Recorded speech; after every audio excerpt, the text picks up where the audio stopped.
honored, excited, happy to be here with all of you. We're so fortunate, so fortunate. At this time, I'd like everyone to rise, remove their hats if you're wearing them, while we welcome our honored guests, the veterans.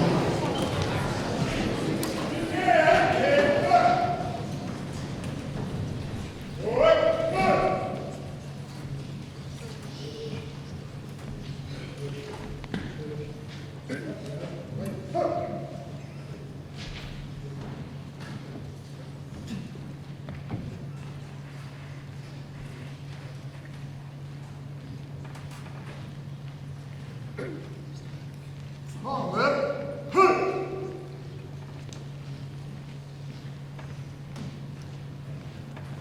On half, right? Hood. Tip. Pump.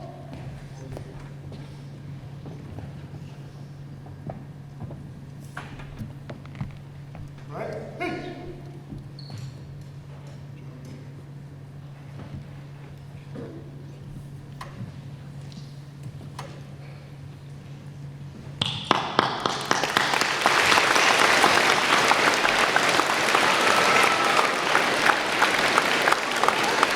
I'll ask everyone to remain standing, and please remove your hats, keep your hats removed for our Pledge of Allegiance. I pledge allegiance to the flag of the United States of America and to the republic for which it stands, one nation, under God, indivisible, with liberty and justice for all. You may be seated.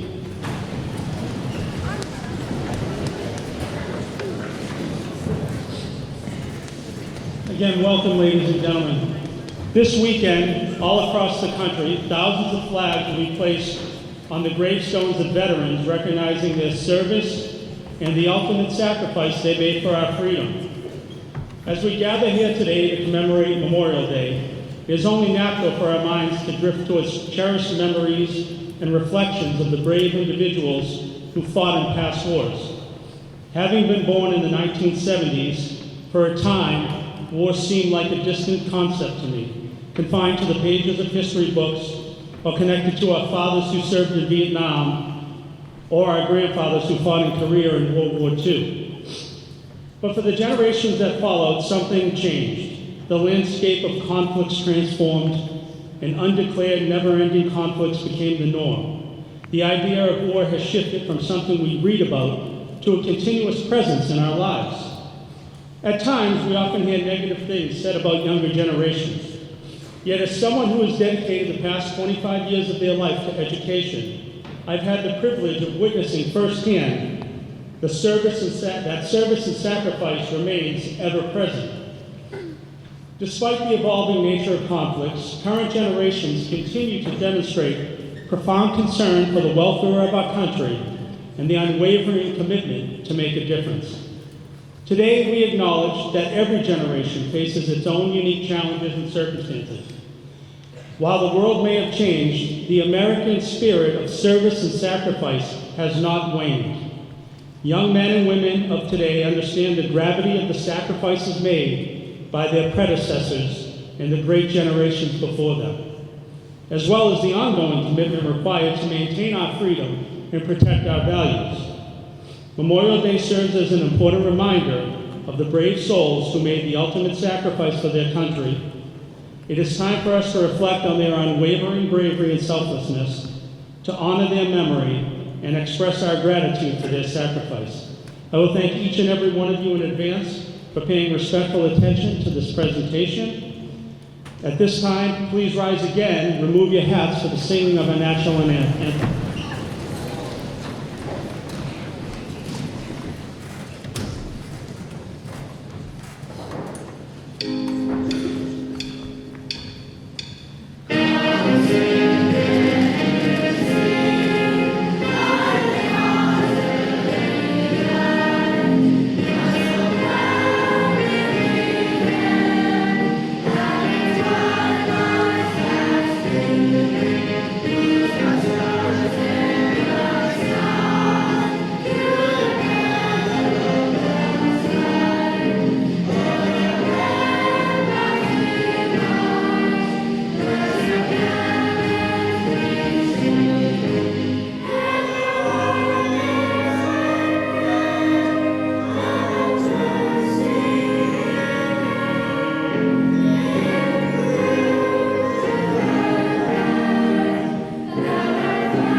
Thank you, Ms. Kuchar and the Nora Middle School Chorus. And a special thank you goes to former Nora Middle School students Debbie and Abby Nascimento and current 8th grader Nyla Vicenti for their American Sign Language performance. That was beautiful. Now we would like to recognize our veterans in attendance. Please hold your applause until all the names are read. Chip Metzak, USMC Squadron. CJ McMahon, Army National Guard, Staff Sergeant. Bill Wilson, U.S. Navy. Gary Cameron, USMC Purple Heart. George McCullough, U.S. Army.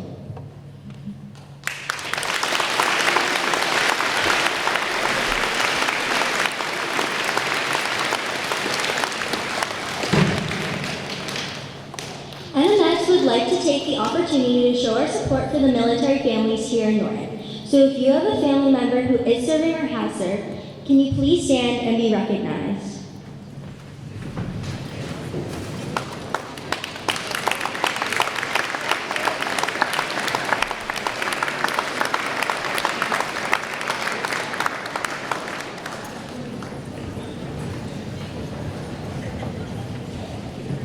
Good morning.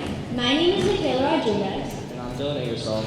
We are in 8th grade and proud to be a part of this year's Memorial Day Assembly. As we are an institute of education, it's only appropriate that we give you a few history lessons in this morning's assembly. We hope you listen respectfully and enjoy the presentation this morning. I'd like to draw your attention to the display of stars representing our 50 states, here in the gym and other areas of the school. We were taught our first video is the history of the 50 stars on the American flag. We were taught at a young age that Betsy Ross sewed our nation's flag. The flag involved with the 13 stripes representing the 13 original colonies, and the stars represented the states. But not so long ago, in 1958, our flag only had 48 stars. The final 2 states were yet to join the Union of the United States. Please turn your attention above for the rest of the story. Ladies and gentlemen, we all know that the American flag has endured in its many forms as the ultimate symbol of freedom, justice, and the American way. But did you know that our nation's flag was designed by a high school student from Ohio? According to legend, the original American flag from 1776 was sewn by a lady named Betsy Ross. It had 13 stars in a circle representing America's original 13 states. As more states joined the Union, people kept adding more stars to the flag. So by 1958, the US flag had a total of 48 stars for the 48 states of that time. Which brings us to our high school student, Robert Heft. Robert's history teacher gave his students an open-ended assignment. Make a project illustrating your interest in American history. It could be anything. So Robert, who was jazzed about hearing that Alaska and Hawaii were going to become states, cut up an old 48-state flag in his grandparents' basement and designed his own vision for a 50-state flag. When he turned in his final assignment, Robert's teacher said, Anyone can make a flag, and it's got the wrong number of stars. The grade came back a B-. Robert tried to explain his idea to his teacher, who replied, I'll change your grade when your flag is accepted by the U.S. Congress. Game on. Robert wrote 21 letters and called the White House 18 times until one day in 1960, Robert's phone rang. Hello? Hello, Robert Heft. It was President Eisenhower with news that Robert's 50-state flag design had actually been chosen as the new official flag of the United States. The president invited Robert to Washington, where he saw his American flag fly for the first time on July 4th, 1960. Since then, Robert's 50-state flag has remained unmatched as the quintessential symbol of America. But I know what you're thinking. Whatever happened to that B-? Robert's teacher honored his promise and changed the grade to an A.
Poppies are very significant on Memorial Day and Veterans Day, which is celebrated in November.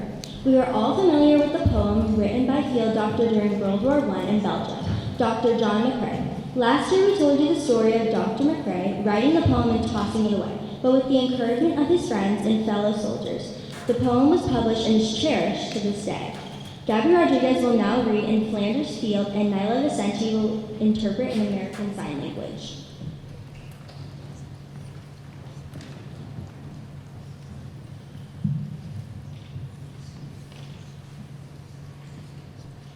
In Flanders fields, the poppies blow between the crosses, row on row, that mark our place, and in the sky, the lark still bravely singing fly.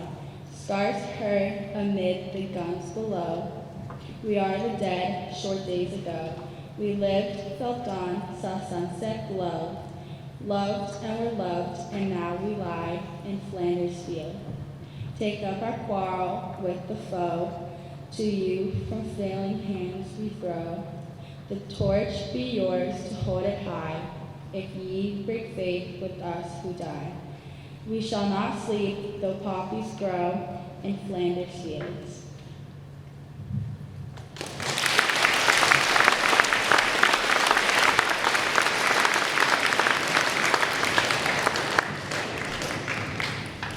Thank you, Gabby and Nyla. We will now hear from NMS Band again performing Champions Rising.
Thank you, Dr. Bianca and the Nora Middle School Band.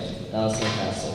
Another tradition here in Nora Middle School is the reading of the Gettysburg Address. The Gettysburg Address was delivered by President Lincoln during the American Civil War at the dedication of the Soldiers' National Cemetery in Gettysburg, Pennsylvania. It was delivered the afternoon of November 19, 1863, 4.5 months after the Union armies defeated those of the Confederacy at the Battle of Gettysburg. We would now direct our attention as Lily Delisle reads the Gettysburg Address.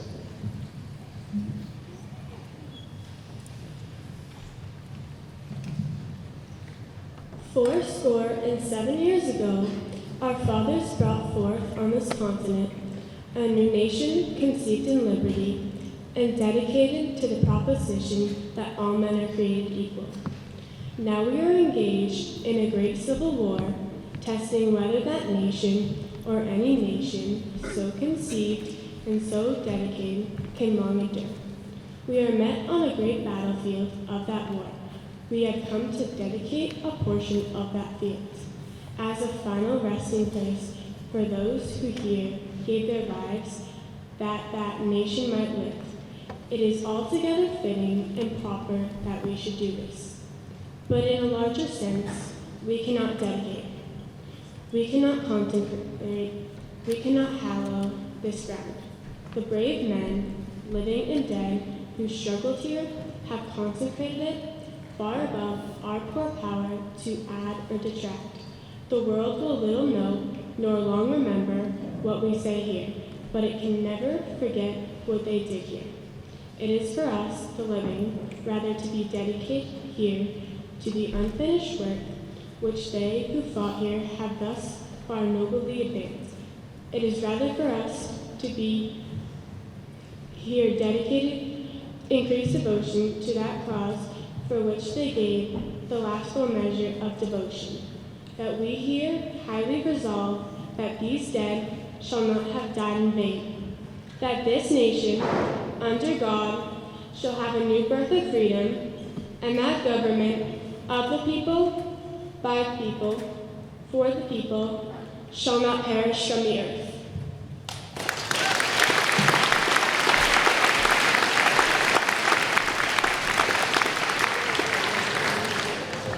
Thank you, Lily. It is now my privilege to introduce today's speaker, Staff Sergeant McMahon, from the Massachusetts National Guard.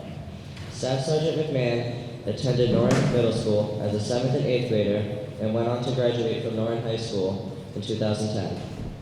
Staff Sergeant then went on to Bridgewater University for 2 years, then enlisted in the Army as a guard medic in 2014. Please give a warm welcome to Staff Sergeant McMahon.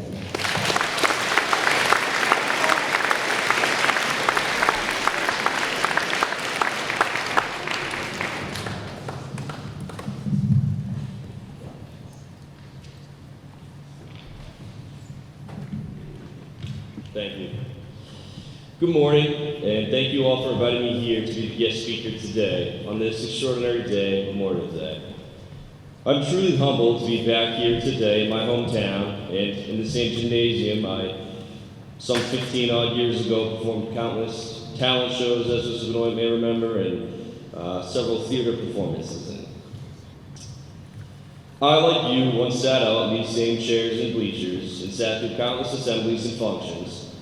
I remember sitting where you are now and watching veterans march across this gym and give remarks during this very same assembly.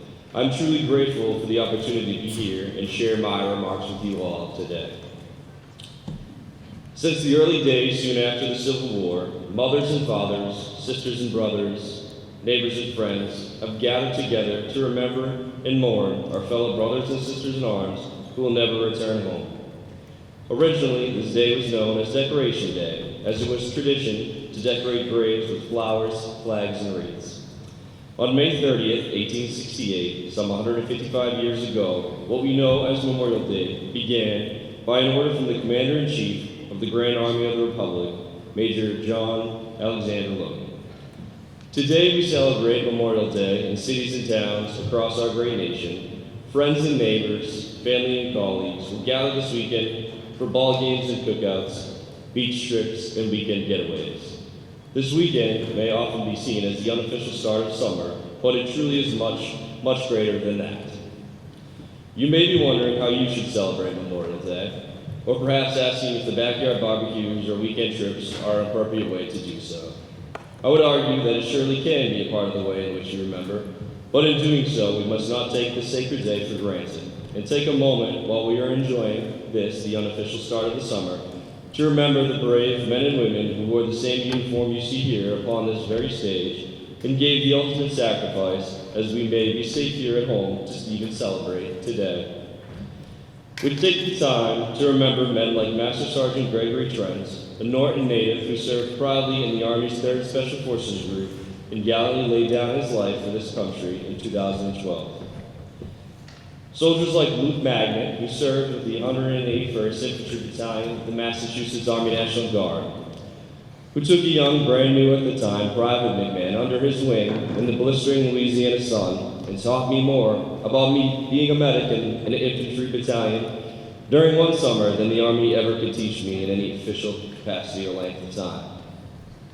We remember Marines like Sergeant Johanny Rosario Pichard, who laid down her life in the final days of the War of Afghanistan, helping to evacuate civilians attempting to flee from the terrorist regime of the Taliban. This weekend, we will remember all of our service members who have valiantly laid down their life for this great country. They will all be remembered solemnly across our country by friends and family members, by an empty chair around a dining room table, a pickup truck parked in a shed, a folded flag on the mantel. As family members remember their loved ones today, I implore all of you not to forget why they are remembered. We are a great nation, not made up of one particular group of people. No, our great country is made up of citizens from all backgrounds who are all united behind an idea. The idea that our founding fathers understood, that all people are created equal, that they are endowed by their Creator with certain unalienable rights, that among those are life, liberty, and the pursuit of happiness. If you were ever to lay down your life for an idea, well, I certainly cannot think of a greater one. The idea of equality, of freedom, of opportunity, the very rights our founding fathers drafted and we, the American people, have voted on, amended, and improved. The very fabric of our democracy is secured by the bloodshed by the men and women whom we remember today. We honor the sacrifice of the American service member today who, in their death, have granted all of us in this room a tremendous gift. Do not squander this gift. Pay tribute this weekend and continue to do so in the future.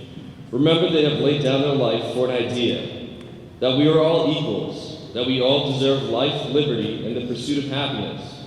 So honor them every day in your actions.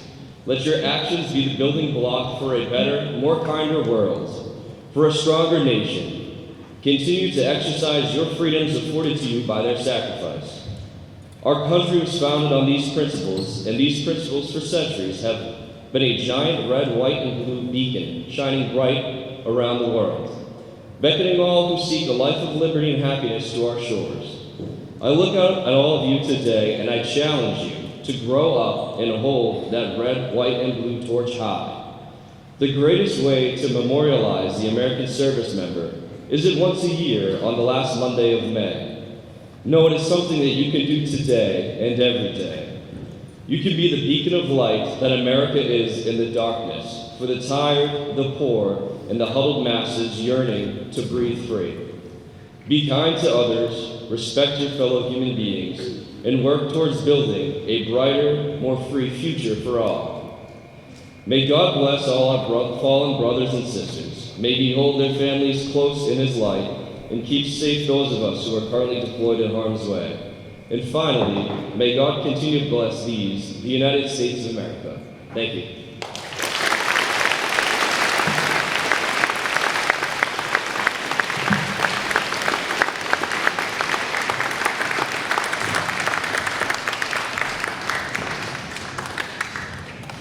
Thank you, Staff Sergeant McMahon. A tradition all over this country and here at this assembly is the playing of taps. We hear taps played at funerals for military personnel, or you would hear on military bases signaling lights out.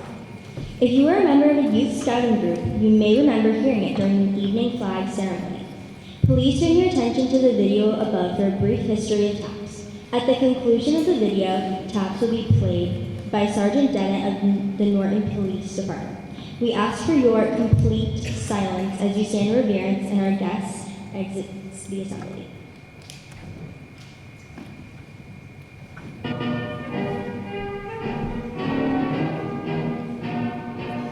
In 1862, Union General Daniel Butterfield and his brigade bugler, Oliver Wilcox Norton, revised an earlier bugle call to create the 24 notes we know today as taps. The new call quickly spread throughout the Union Army and was soon used even by Confederates to signal the end of the day. Later that same year, at a battlefield funeral, Captain John Tibble chose to forego firing the customary volleys over the grave for fear that he might rouse the enemy. The captain chose the sounding of taps as the most appropriate substitute. Today, sounding taps at ceremonies is the most sacred duty a bugler can perform. When I sound taps at a funeral, I'm sometimes approached by family members who wish to thank me for being part of the service. To answer, "You're welcome," seems inadequate. Instead, I always reply, "It is my honor."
Tail, Ted. Left.